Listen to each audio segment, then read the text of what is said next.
moving on. Whew. All right. 2015. 2015. So this was me. This is when I moved to California, or at least some of these. Okay, first one on my list is Evolve. Evolve was a game that not a lot of people dug. It was a 4v1 monster versus hunters like shooter. It's like a, I guess, strategy game. Similar to a Dead by Daylight now, and what else is there? Friday the 13th. But it was a big monster, and yeah, 4 people were hunters, and they each had different abilities that they could do. And you had to, the monster either had to kill all of you, or obviously the hunters needed to try and kill the monster in time. There was different stages where the monster could evolve and grow bigger and more powerful. And it wasn't just online only. You could play with computers. So that was where I got my kick out of it. Was just like, you know what? I'm just going to have some fun. Something to throw in when I don't really need to pay 100% attention to, but has enough challenge where like this match could go either way. So I need to be, invested and really focus on what skills I need to use where in order to win, or unfortunately I'm going to die and lose. Because if your teammates go down, boy, howdy doody, are you going to be in trouble. So yeah. Next one's Mario Party 10. First 5-player Mario Party. It introduced the Bowser mode.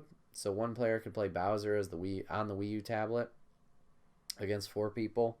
That led to some fun nights in California. We had some friends over and played that. And it was just, it's silly party game fun.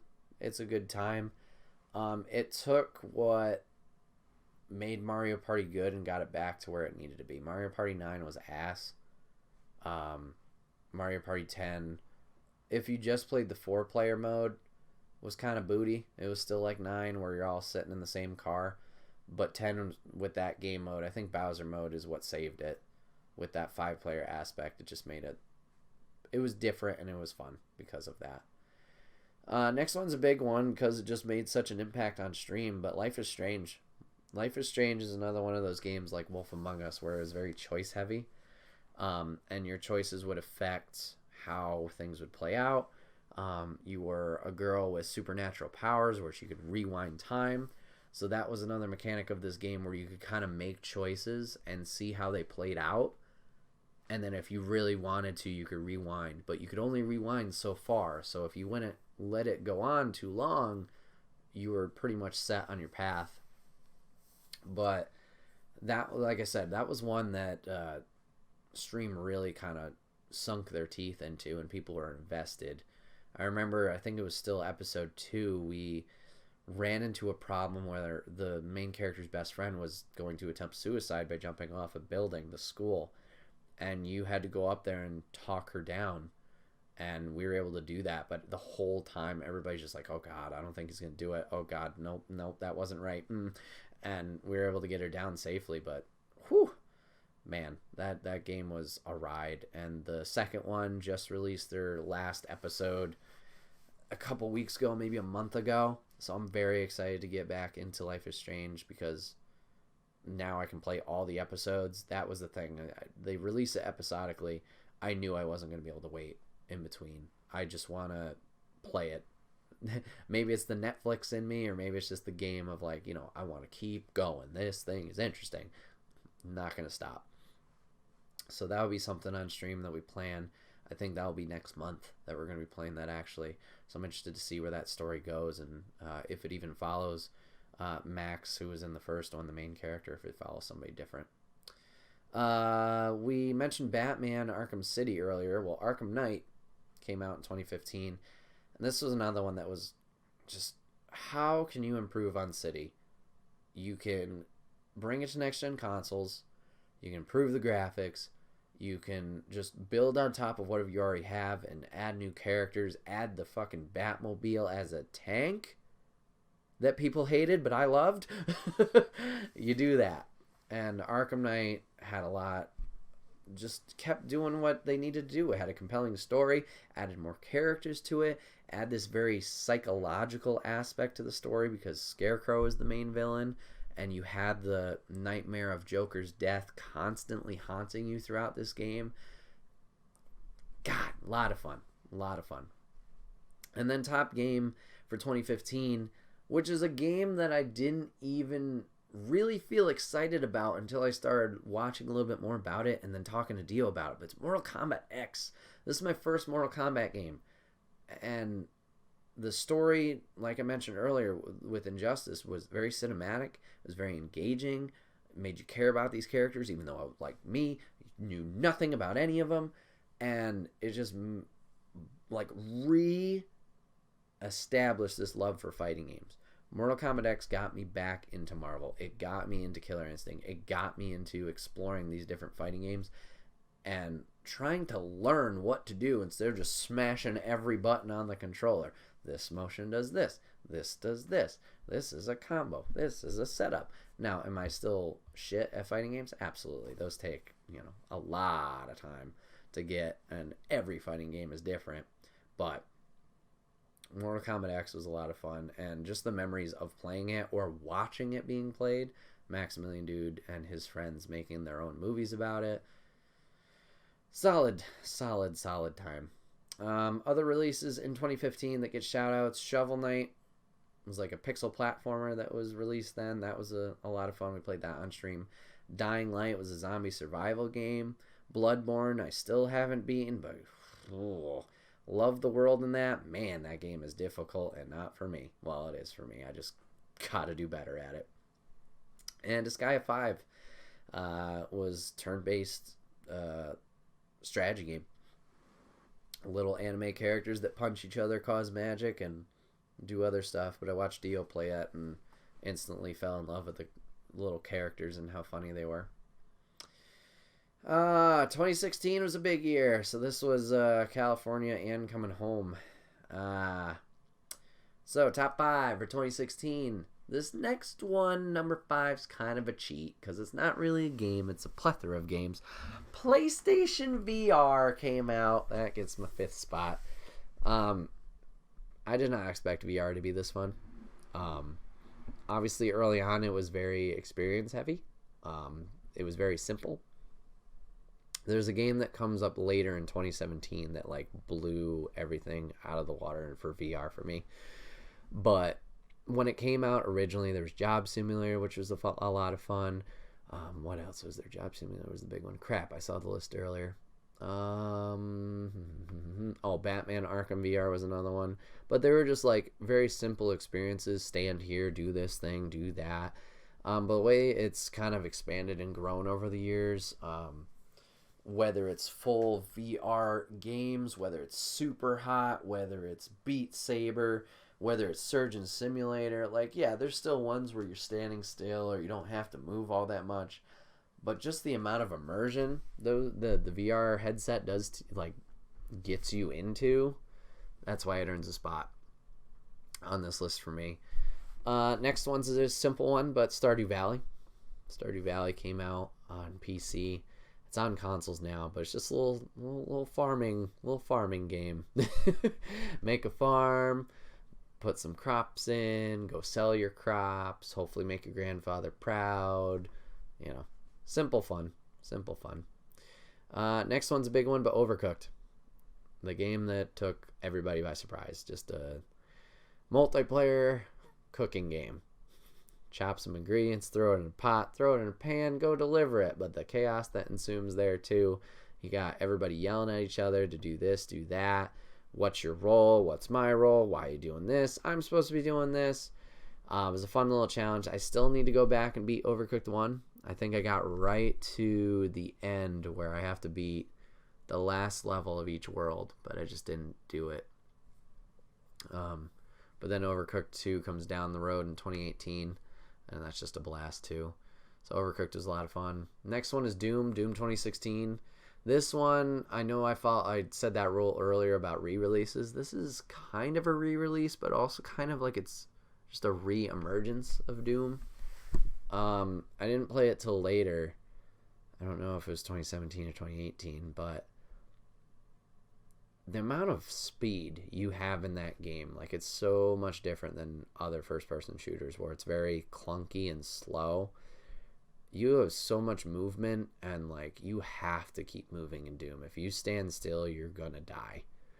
And I think that's what makes Doom so much fun. Obviously, there's the, the interesting villains, the demons, the whatever. But Doom's just a lot of fun because of that fast-paced action.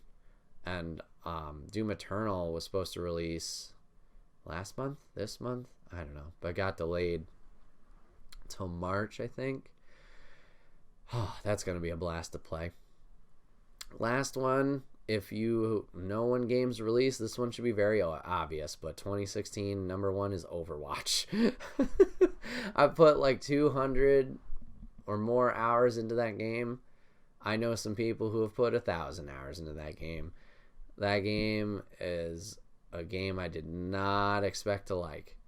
I started watching and I was like, you know what? I'm going to give this a shot. Character-based, first-person shooter. First game that I played a sniper and I was actually hitting people at all.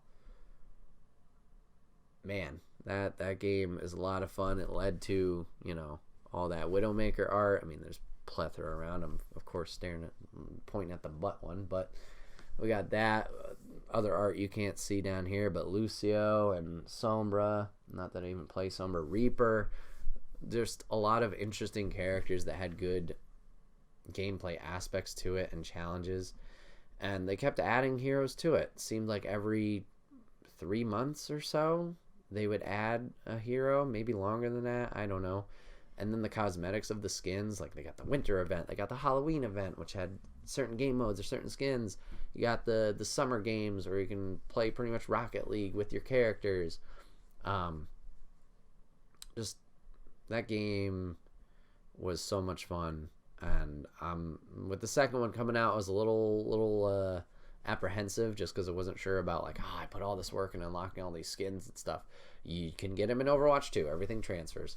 So I'm excited for that, just to keep playing those and see where that game goes. And I mean, the esports league of that, Overwatch League, obviously is blown up, and it's crazy to see players of that level, what they can do with their teams. Other releases 2016 to shout out, we got Lego's Marvel's Avengers. We had Street Fighter V come out that year. Already talked about it, but Rocket League came out to consoles that year. Far Cry Primal was one that took me by surprise because I didn't think that Far Cry would work in the prehistoric age. Super Hot came out on PC. Uncharted 4, Planet Coaster, aka Roller Coaster Tycoon on acid, and Dead Rising 4, just dumb fun, killing some zombies in a shopping mall. Whew, we got 3 years left. 2017. This is where some big hitters come in.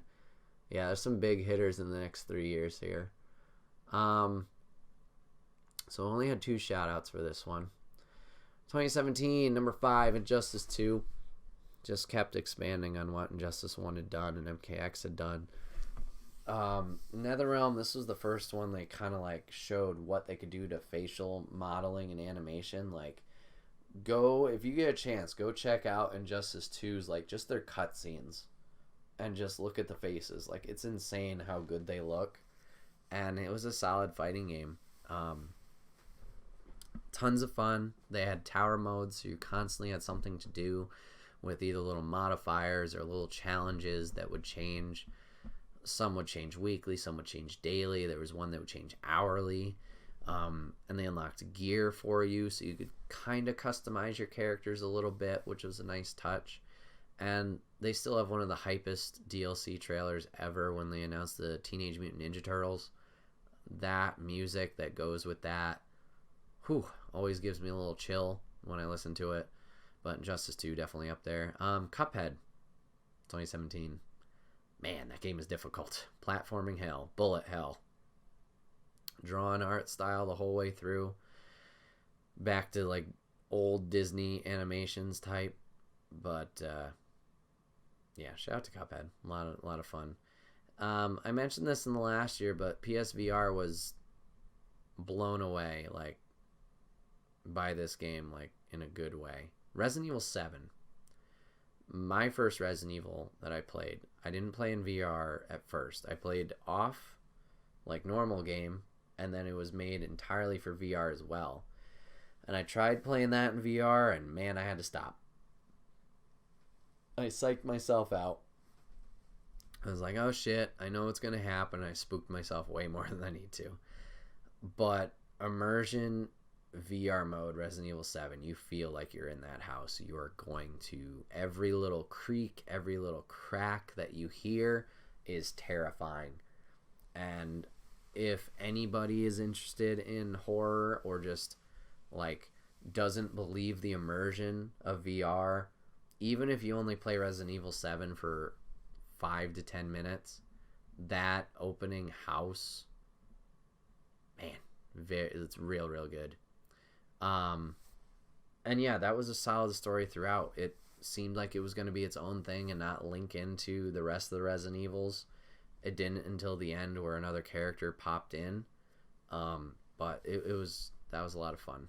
Even though I was scared, I just kept wanting to go. Number 2, Horizon Zero Dawn. This was a new IP that PlayStation had exclusive.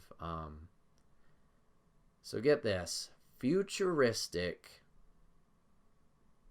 but also prehistoric time with robotic animals that people hunt down with bows and arrows.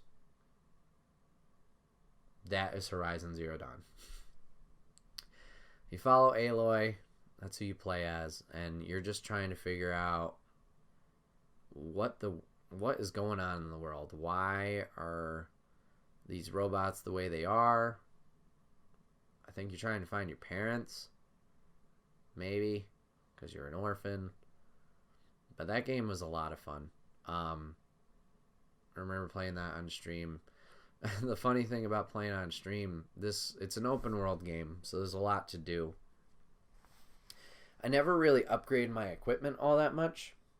So when I got to the final boss, I was chipping away at its health. That boss fight, no shit, took me like 20 to 30 minutes just because of how little damage I was doing. But it was so much fun just dodging things and waiting for my attack, shooting my arrows when I could. It was a blast. And that's a game I've been meaning to go back and replay. Excuse me. Just because, like I said, it's open world and I miss so much. I was very streamlined with it because the story, I was that invested in it. I didn't go really off the beaten path and explore like, what's over here? Let's hunt these types of robots. Let's explore this. Let's upgrade this. Let's follow this sidetrack, whatever it was. So if you get a chance, Horizon Zero Dawn, definitely a good one to play. And I'm looking forward to replaying it eventually. And then top one, just because I didn't think it would have that much impact with me, but clearly has, is Fortnite. Fortnite came out in 2017. I believe that's when the base game came out. I think Battle Royale might have been 2018, so I might have fucked up on this one. But yeah, I never thought I'd give two shits about Fortnite.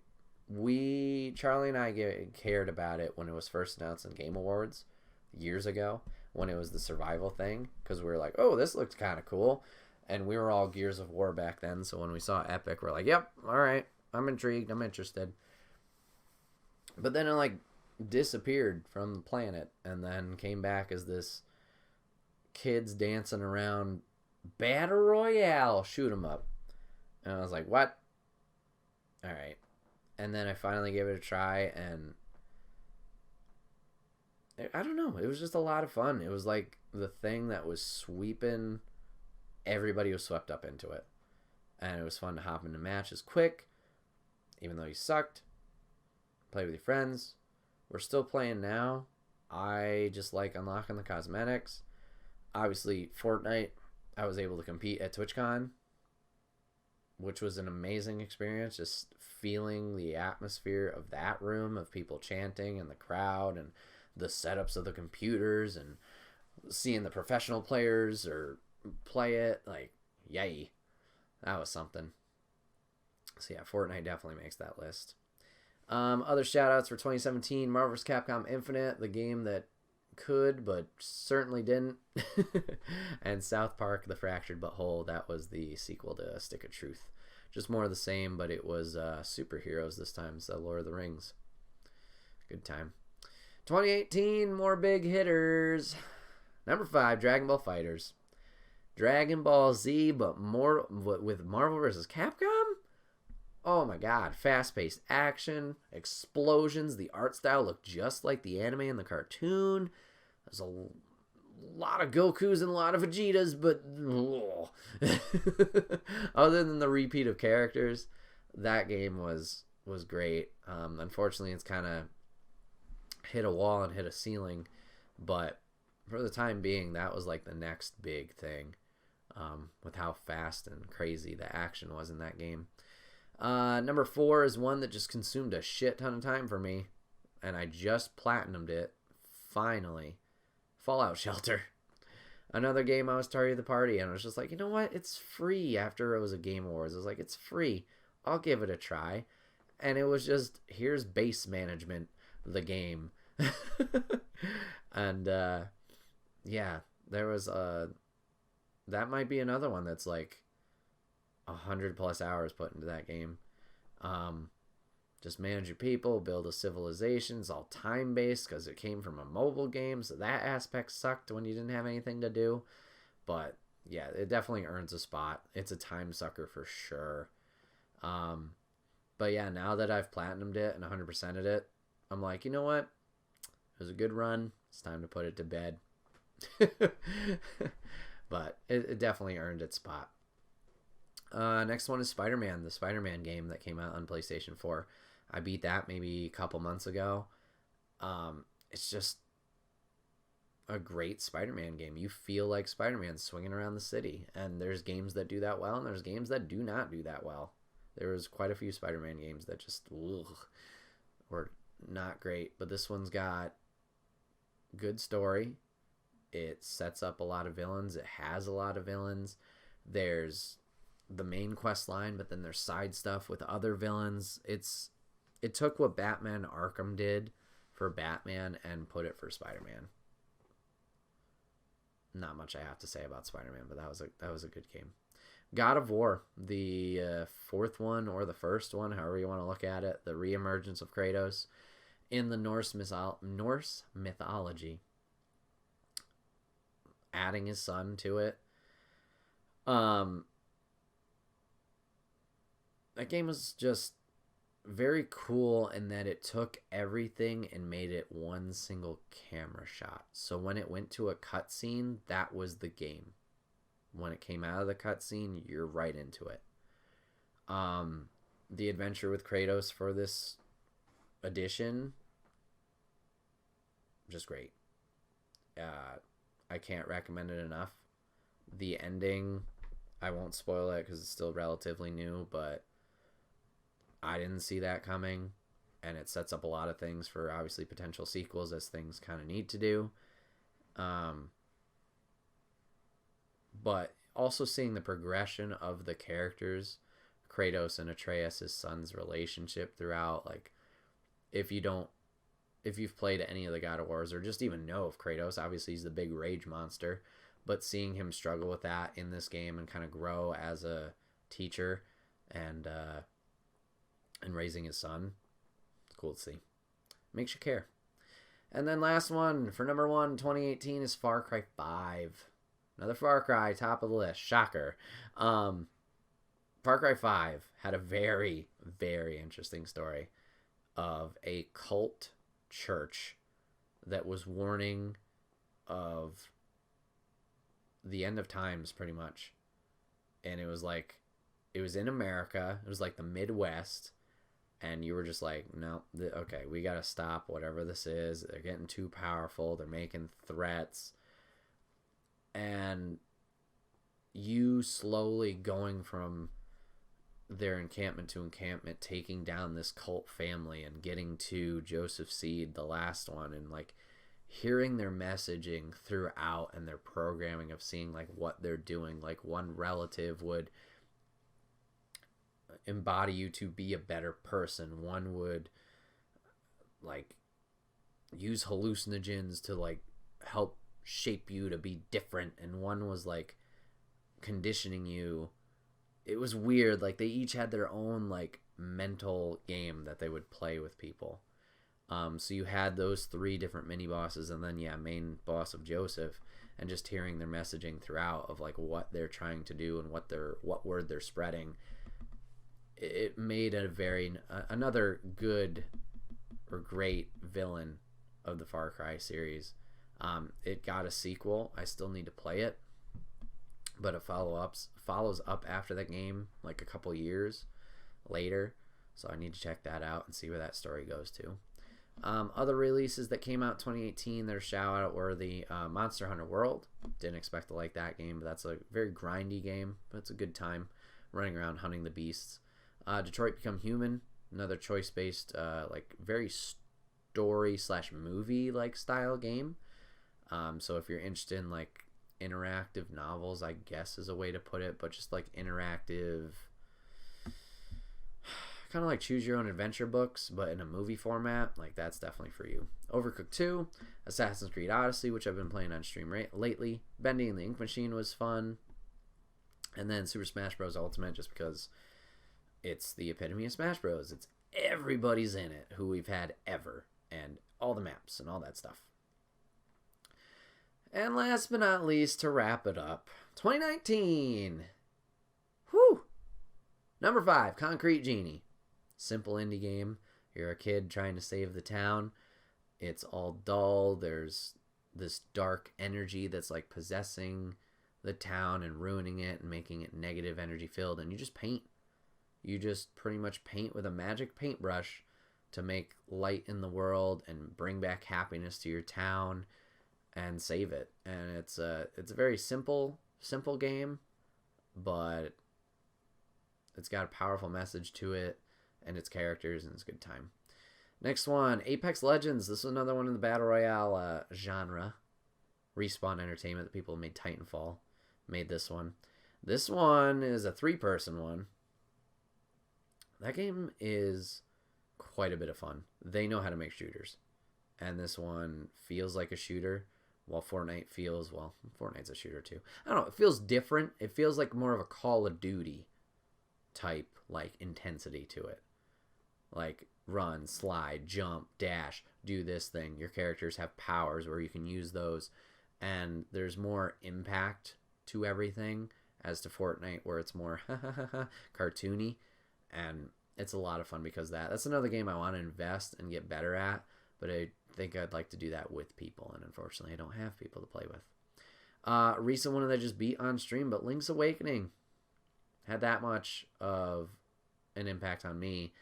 Cute art style. Obviously, it's a remake from the Game Boy Advance, so I'm breaking that rule again. But simple game mechanics. Attack, do this, do that. Fun dungeons, fun characters, fun art style. Just cute overall. Good time. Number 2, Mortal Kombat 11. Oh my god, I was so hyped for this game when they fucking announced it at the Game Awards in 2018. It was great. They announced it, and it wasn't one of those things like, it's coming down the road. It was like, this game is out in 4 months. We're ready. And I was like, yes, this is how it should be. Don't tell me about things coming out 2 years down the road and make me sit and wait. Tell me about things coming out. So, Mortal Kombat 11 doing that. The amazing graphics that game has. It's very brutal with its fatalities. All of them are. The story mode having the time travel mechanic of the old Mortal Kombat meeting the new Mortal Kombat, and them meeting and fighting their past and present selves was amazing. Gameplay wise, falls a little bit, just a little different from MKX, which I really enjoyed, but it's still good. Like I said, there was a lot of hype and excitement for that game when it was announced and leading up to release. Number 1, Kingdom Hearts 3 takes my top just because of how much that game means to me. This was, I think it was 10 years since Kingdom Hearts 2 had released, and when I finally got my hands on this game, I couldn't stop smiling. Like, it just made me so happy. The art style is completely different from 1 and 2.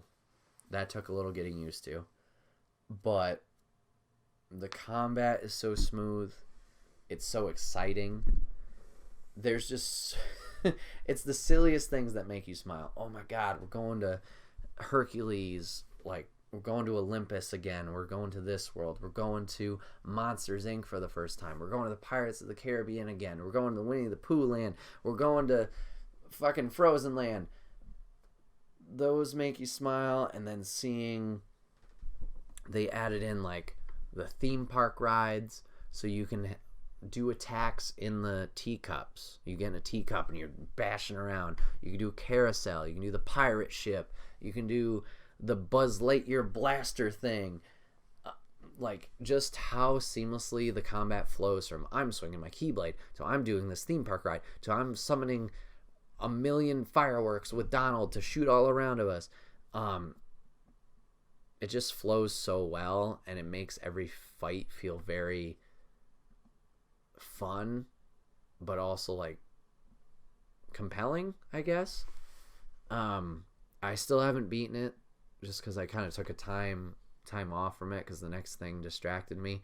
But I've been playing through it now, and I should be finishing it soon. And it's really good. And how they're tying in the overarching story more into the Disney worlds and the Pixar worlds now, like Toy Story and crap, there's another one that's in there. I don't know, I'm blanking, but it's been really good. It's been a really good time. And then other releases that I wanted to shout out. I've only played a little bit of it, but Resident Evil 2, the remake there, was a blast.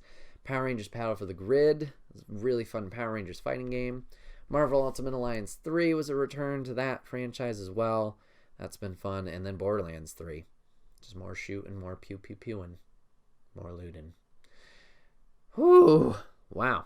I didn't think I was going to talk that long about games. But yeah. So those are my top 5 favorites from 2010 to 2019. I'm sure everybody's got their own unique list. I'm sure there's games I missed out that were big in those years. I'd be interested to hear what everybody else's top games for years were, or what games they did enjoy. So please let me know those in the comments or Discord or wherever you'd like to. But I had a lot of fun looking through the year releases and remembering, oh shit, this game, oh man, this one, playing that, and going through and kind of seeing like which ones do I think impacted me the most, whether it's that year or just playing games throughout. So thank you guys for letting me kind of pouring this out at you, I suppose, and hearing me out. And then Pi, thanks for the idea and letting me steal that earlier in the week on stream. Thank you for sharing that. But yeah, this has been another episode of the Wait What We Talking About podcast, episode 59. My name is Bret, aka Enigma9011, and you're joining me today live over on twitch.tv. If you want to catch it live, you can go over to twitch.tv/Enigma911 every first and third Saturday of the month at 8 p.m. Eastern, where we talk about these topics live, usually with some guests. If you ever have a topic for us, you can always put it in the comment section down below or join in on the conversation like Lady, Charlie, and Jeff did today and talk about them with us. If you can't catch it live, you can always catch it over on youtube.com and SoundCloud the following week, where it's broken up topic by topic and always put as one big video, or MP3 the following Friday for your amusement. You can check that out. And then last but not least, remember, we're brought to you guys by the merch store. You can get all of your merch and swag over there: t-shirts, cups, backpacks, and more. Rep the brand, support us. It would be greatly appreciated. Guys, thank you so much for hanging out for this podcast and dealing with the solo cast. 2020 is going to be a big year, hopefully, for the stream, or at least just a big year for myself. I hope to improve, like I talked about earlier, and just make things better for all of us. Hopefully improve the product, whether it's the podcast, whether it's the stream, whatever it might be. Just trying to constantly push myself to be better. So I appreciate you guys watching these and tuning into these. If you guys ever have any feedback, please let me know as well. I'm always down to hear, obviously, what you guys think and what you guys think is good or what could be better. Because, I mean, if we're working together to make things better, it can be better. I'm only one person. I can only have so many ideas or whatever it is. I don't know. But yeah, 2020, we're coming back to episode 60 that January 4th. I'm going to try and get in new guests, returning guests, maybe multiple guests. We'll see. I got to start making that list so I can start sending out invites. But if there's anybody else you want to see on this podcast, let me know as well. I'll try and see if I can reach out, talk to them, see if they're interested, and get them on for the show. All right, guys. Thank you for listening. Thank you for watching, and I'll catch you guys on the next one. Take care.